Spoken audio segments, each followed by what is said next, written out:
Okay, hello everybody. Welcome to Korean Atlanta Mentorship. It is Friday, and y'all remember Rebecca Black's Friday from, oh my goodness, 13 years ago?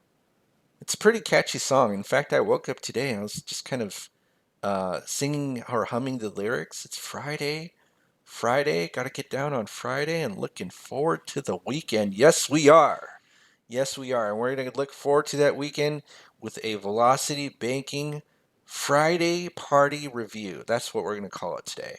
And then who knows, next week I might go over to Chris Tucker's Friday. Oh, I actually don't remember the movie, so I probably need to watch it before I make a video on that one. But yeah, I don't know if you know who Credit Plug is. He's like a very popular YouTuber. In almost every single one of these videos, he always plays this clip. But let's get to it. So let's get started with Velocity Banking. All right. So it's Saturday Monster Truck Rally. If you don't know what that means, I remember as a kid, I used to always hear that. But it's Friday Velocity Banking demonstrations on Excel. Okay. So, what is velocity banking? All it is a debt payoff strategy using a line of credit as your main operating account. A line of credit. So, in order to do velocity banking, you just need two things. Number one is a budget. So here we have, what some people might consider to be an unrealistic income. And you know what's funny? Somebody wrote in the comments, $10,000. This was like a video I had a long time ago. $10,000, that's so unrealistic. And then someone wrote like, oh, I work in a hospital and I make that much, as like a rebuttal to the comment. I thought that was funny.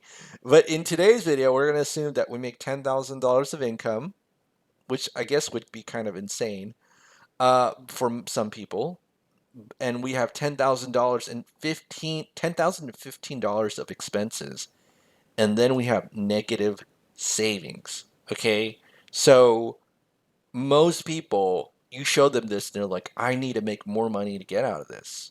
Now, why are you here? It's because you got too much in debt. So we have 7 credit cards. We have an auto loan and a student loan and a mortgage, right? $400,000 mortgage.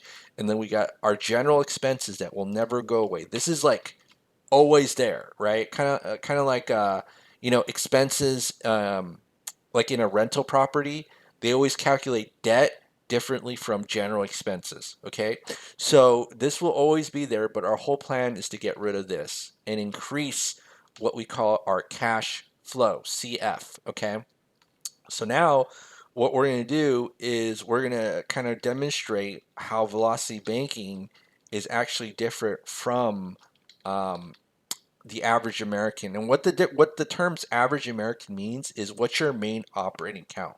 So for your average American, the checking account is the main operating account, right? You pay for things for a checking account and you put some of your leftovers in your savings. Whereas velocity banking, regardless of whether we started originally positive or negative in our savings, this is always meant to go to zero. And then we have another number called cash flow, okay, which looks similar to our savings, but it's not. Okay, and what I mean by that is if you take a look at my bank account right here, then the beginning balance is always zero and the ending balance is always zero. And so this is different from how we normally behave with our savings, which is you tell other people, oh, I don't ever plan to have 3 to 6 months of savings or I got zero saved up. They'd be like freaking out. My mom, I don't know if she freaked out. Like if I said, oh, my mom freaked out, I'm kind of exaggerating, but she was like, no, you need 3 months of savings. I'm like, no, I don't. No, I don't. I know what I'm doing. Or I think I do. Okay, so let's go ahead and kind of emphasize this zero savings part. And then we need a line of credit. Okay, so what's a line of credit? All it is a financial tool where you borrow money, pay it back, and then use it over and over again. That's all a line of credit is. Borrow it, pay back, and then use it over and over and over. That's all a line of credit is. And you might be thinking, is that a credit card? Yep, a credit card is a type of line of credit.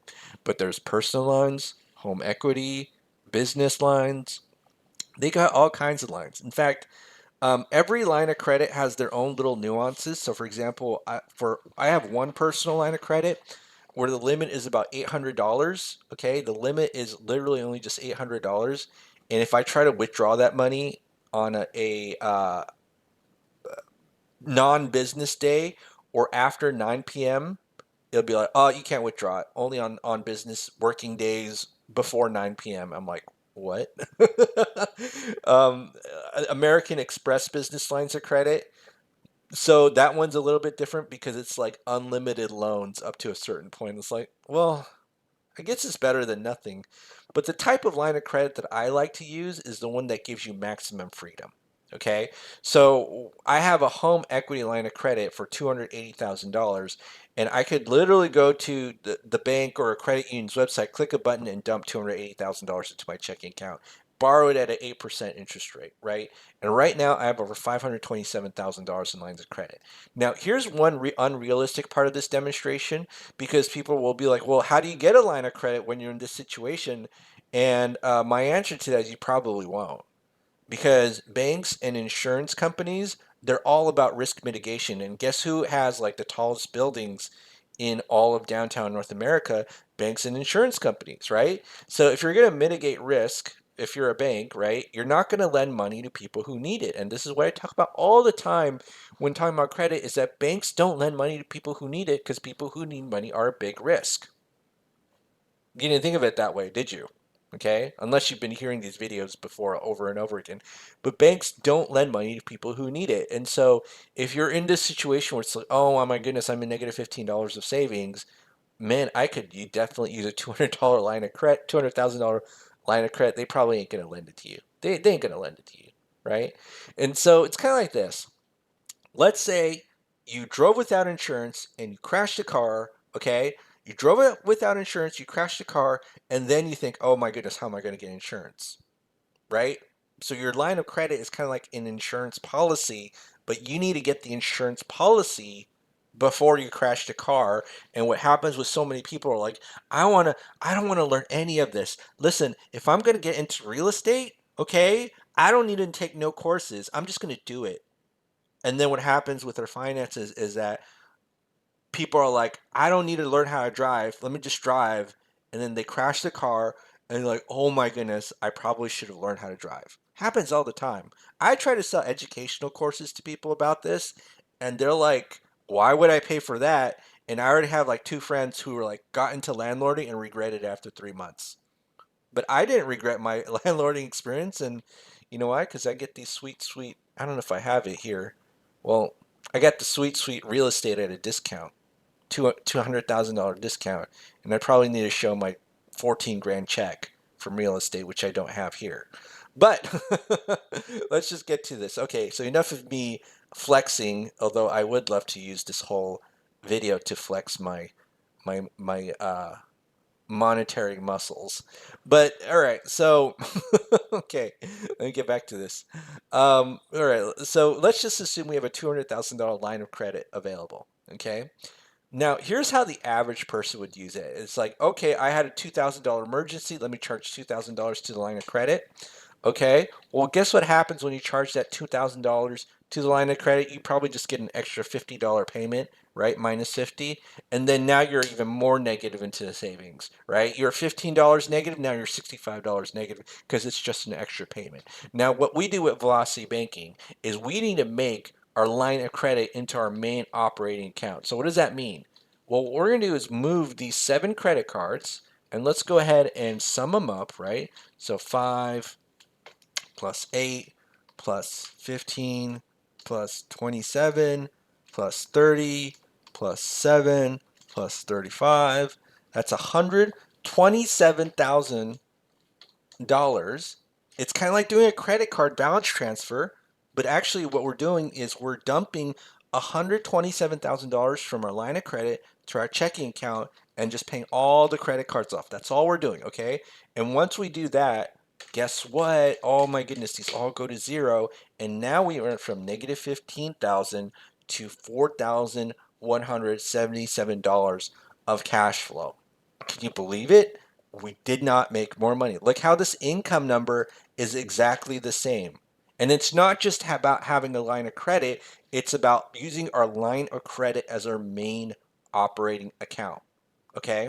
So, next step, this is the final step, is we're going to put our entire paycheck into the line of credit. So when we put the entire 10 grand into that line of credit, guess what?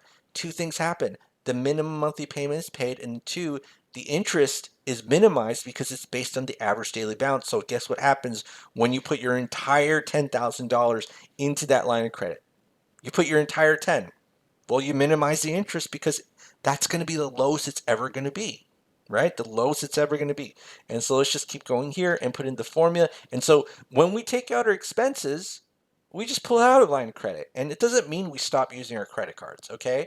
Because credit cards are really cool because they have this cool feature of being able to float expenses for a month and not charge any interest, okay? That's why I love credit cards. But with a line of credit, if I take out money from that line of credit, I get paid. I have to pay interest immediately, or they accrue interest immediately, right? With credit cards, they don't do that. Okay, so let's go ahead and kind of calculate the next month's balance, which is going to be previous month's balance plus the interest minus the cash flow.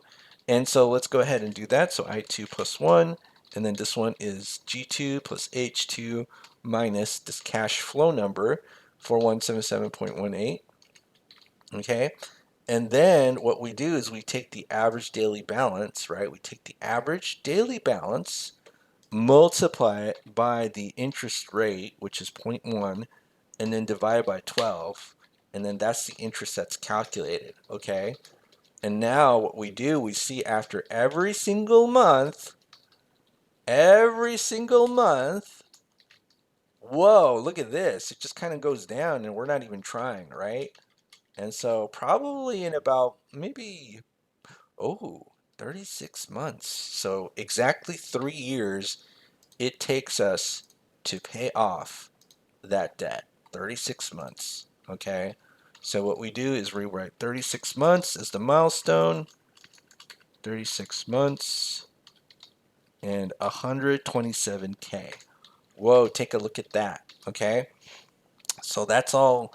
The 7 credit cards are paid off. And now what we need is to deal with the 3 main loans that we have in society, which is the auto loan, because we need a car, because if we don't have a car, we can't get groceries. And for most people, they can't go to work. Number 2 is the student loan. Okay, the student loan. And so the student loan is a scam, but we got to pay it because you can't, unfortunately, it's the only loan where you can't declare bankruptcy. So let's pay it off. And then we got the mortgage, which is also probably a scam because most people don't understand how much interest is accruing in that loan. And so we have this loan calculator right here. And actually, let me just do this. I probably need to reset this. Okay, so we have this loan calculator right here where it's called a time value of money calculator. So if you look it up on the internet, they sell these for like $25 a pop, I think. The HP2 financial calculators, I think. But usually you fill in these 3 terms, like original balance, the interest rate, and the loan term, and then you get the payment amount. Okay, so you can auto spit the payment amount with these. And if you need the current balance, there's something called FV, future value. You fill in the formula and you fill in the month. So it's 36. And it could tell us, okay, how much interest we paid, what the current cash flow index is. And if you don't know what the cash flow index is, all it is a formula of using the ratio of the balance to the payment. And so if you have a low number like this, you really want to pay this off because think about this. For 21 grand, I could get $978 back in my cash flow, or would you rather pay 48 grand to get 658 in your cash flow? I would rather pay 21 grand because look at this, I get more bang for my buck for paying off this 21 grand in my cash flow. Okay, so let's go ahead and do this. And again, this is like a ranking system. I'm not going to go too much into it today, but let me pay off this 21 grand and move it to that line of credit so I could get that sweet $978 of cash flow back. Okay, so now this is 0. All right, so let's go ahead and that becomes 0 because that payment is gone. Okay, and so now this is plus 21961.61. Okay, and by moving this 219.61, this goes to 0, and now our cash flow is over $5,000. Whoa. Okay, all right, so now let's go ahead and copy. Oh, I screwed up. So let me go ahead and copy this 5,000 a cash flow. That's pretty sweet. Okay. So now it's, no, not this one. It's the next month. Okay. So now what we do is we add this, and then our cash flow is 5155.49. And then, all right, so let's go ahead and copy and paste this. And whoa, 40 months, it's all paid off. That's pretty sweet. So 40 months, it's all paid off, right? So now what we do, wow, so we paid off our auto loan in just four months just by focusing on it. That's pretty crazy, and that's 177K. Okay, so now it's the student loan. Okay, now the student loan is not going to be like amazing like the auto loan. Okay, but so this is now 0, and we take a look at this. This cash flow index is at 70. Ideally, we want to kind of pay it off when it's under 50. But here's the thing. The mortgage is 220, and all that means is that we have to pay a lot just to get this little payment back. So that's why we focus on paying off the mortgage last, okay? So let's go ahead and do this. At least for the student loan, I think it's safe to kind of put it into the line of credit, although I wouldn't necessarily recommend it. We'll probably pay a little bit more than we have to, but just kind of for the sake of demonstration, we just do it. But I'll tell you how I really do it, which is using the chunking method or chopping your loan into pieces method. But let me go ahead and do this, and actually this would be plus 46145.23. Okay. And so now when we do that, guess what happens to our cash flow? This goes to 0. And then now our cash flow is 5,800 bucks. Okay, 5,800 bucks. And then we're going to do this. And then now this is going to be 5813.58. And now let's copy and paste these new cash flows.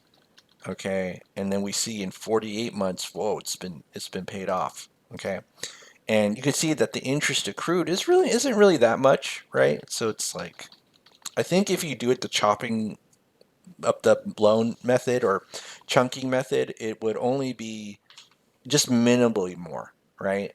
But let me go ahead, or minimally less that you pay in interest. But let me go ahead and write this down. So this is like 48 months, 48 months.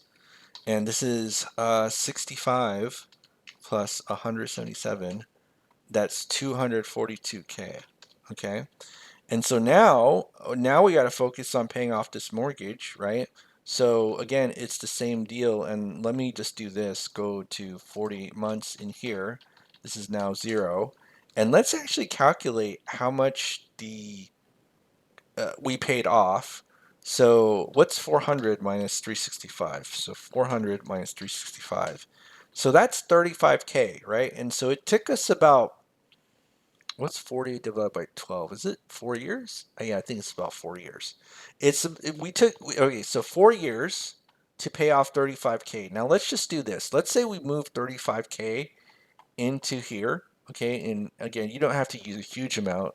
It's kind of a big mistake to actually do huge amounts, but let's say we do 35K into the line of credit. How long would it take us to pay it off? And again, our cash flow is still the same at this moment. So it took us 1, 2, 3, 4, 5, 6 months to pay off 35K, yet when we did it here, it took us about 4 years. So we could have paid off 35 times 4. Wait, is it 35 times 4? No, 35 times 8 actually, right? 35 times 8 because, yeah, I think it is if I'm doing the math right. But my point is this, okay? We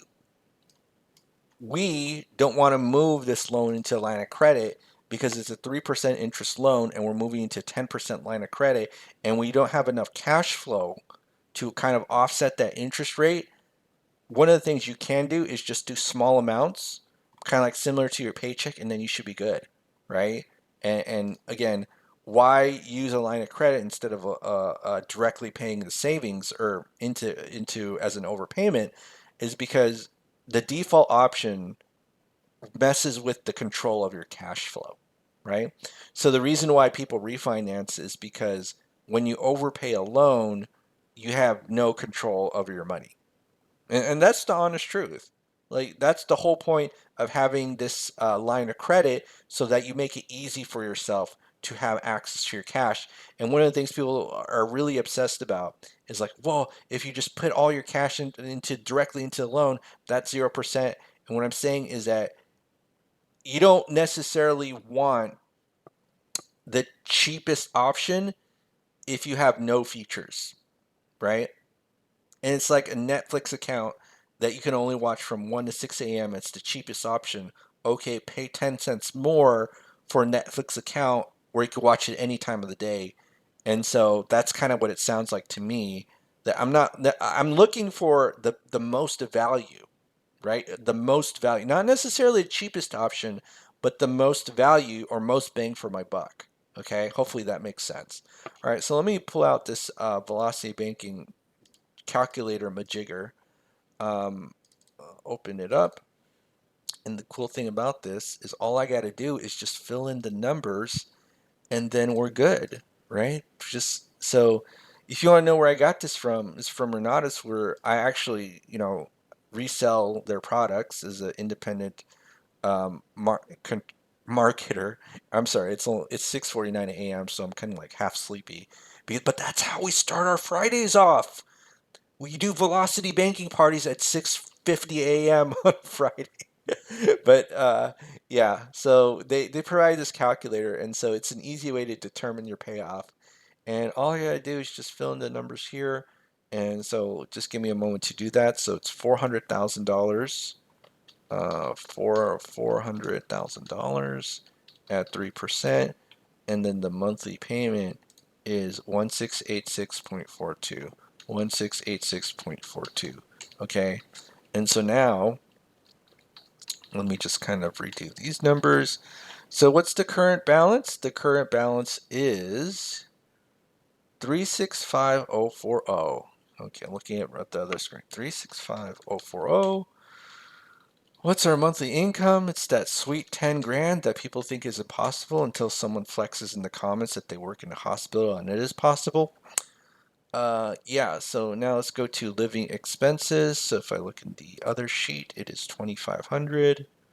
Okay, 2,500. Now, here's just what I want to demonstrate. Okay, the most important thing is the difference between these two numbers, and not the chunking amount. The chunking amount can just be a relatively low amount. And let's say I do like $20,000 chunks. Okay, and I think I was at a 10% line of credit on this demonstration.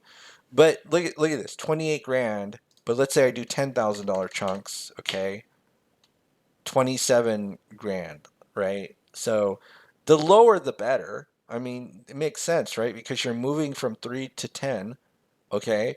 But the thing that you don't want to do is put the entire thing into a line of credit, your entire loan into a line of credit. Because take a look at this, $107,000 of interest.